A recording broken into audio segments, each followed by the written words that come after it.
Sud Radio, le grand matin week-end, 7h-10h, Maxime Liédo. Il est 7h46 et comme dit chaque dimanche matin, on va faire un tour du côté de la planète avec vous, Nicolas Pereira. Bonjour.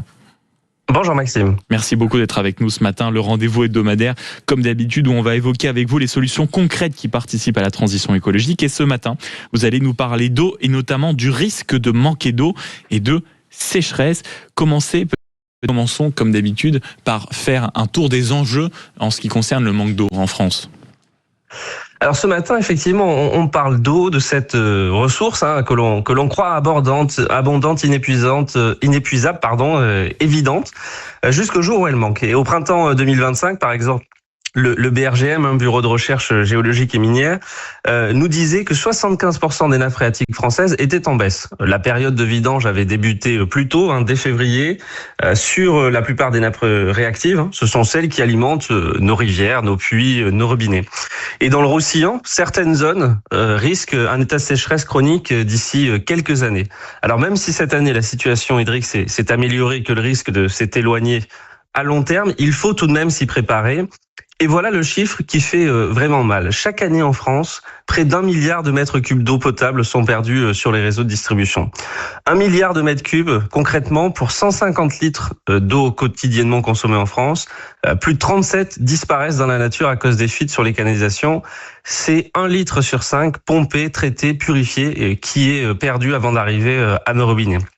Autrement dit, pendant que l'on débat de sobriété hydrique, que l'on demande aux agriculteurs de réduire leurs prélèvements, que l'on interdit l'arrosage des jardins l'été, nos tuyaux fuient en silence sous nos pieds en raison de 20 à 25% de la production nationale. Et dans certains territoires, c'est près de 50% qui sont perdus. Ces chiffres sont absolument considérables, ils sont même immenses et questionnent forcément sur nos priorités. Mais j'imagine, Nicolas, que cette réalité ne doit pas être si facile à combattre, ou en tout cas que des solutions n'existent pas forcément à grande échelle.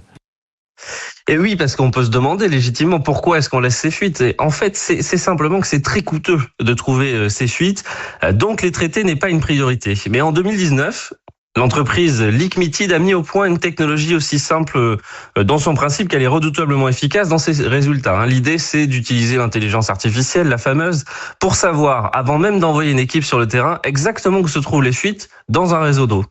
L'algorithme de l'entreprise a été entraîné à détecter plus de 600 000 fuites sur 300 000 km de réseau. Il analyse les données cartographiques du réseau, l'historique, les interventions, l'âge des canalisations, la nature des matériaux, etc. Et il identifie automatiquement les zones à risque. Cette combinaison permet d'identifier avec précision les 30% du réseau qui concentrent 80% des fuites selon l'entreprise. Résultat, au lieu d'arpenter des centaines de kilomètres au hasard, ce qui coûte évidemment cher, les équipes interviennent là où l'IA les envoie. Le temps de recherche est divisé, les coûts sont réduits et surtout, les fuites, elles sont trouvées. Et ça, c'est une bonne découverte, Nicolas. Et quels sont les résultats alors que l'entreprise a obtenu? Est-ce qu'on arrive à économiser de l'eau à grande échelle avec cette solution? Les preuves, oui, comme toujours Maxime, parlons-en. Elles sont concrètes, territoire par territoire. Alors, le plus impressionnant, en 2024, la région du Grand Paris Sud a fait appel à Liquimity. En 2 campagnes, l'algorithme a audité 520 km de réseau et identifié 58 particulièrement difficiles à détecter par les méthodes traditionnelles. Bilan, 2 millions de mètres cubes d'eau préservés, soit la consommation de 3500 foyers annuellement. En termes financiers, l'économie réalisée atteint 1,4 million d'euros pour une prestation qui a été facturée entre 100 et 120 000 euros. Le retour sur investissement d'1 pour 12. D'autres exemples en France ont permis d'économiser des quantités très importantes d'eau. Et la dynamique s'accélère pour l'entreprise. En mars 2025, Liquimity a reçu le soutien de la Banque des Territoires et du fonds StarQuest pour accélérer son déploiement en France et à l'international. Cela s'inscrit dans un plan de la Banque des Territoires. Ce qui est beau dans cette histoire, c'est qu'elle ne demande pas de construire de nouveaux barrages, de forer de nouveaux puits. Elle demande juste de mieux gérer ce que l'on a, de ne plus laisser fuir ce qu'on a mis tant d'énergie à traiter, à distribuer et tant d'argent aussi. Une PME parisienne, donc de quelques dizaines de personnes, une technologie née de 3 ans de recherche tout de même et des millions de mètres cubes d'eau retrouvés sous nos pieds dans les tuyaux qu'on croyait invisibles. Parce que la première économie d'eau, ce n'est peut-être pas seulement celle qu'il faut moins consommer, c'est d'arrêter de gaspiller avant même qu'elle arrive à nos robinets.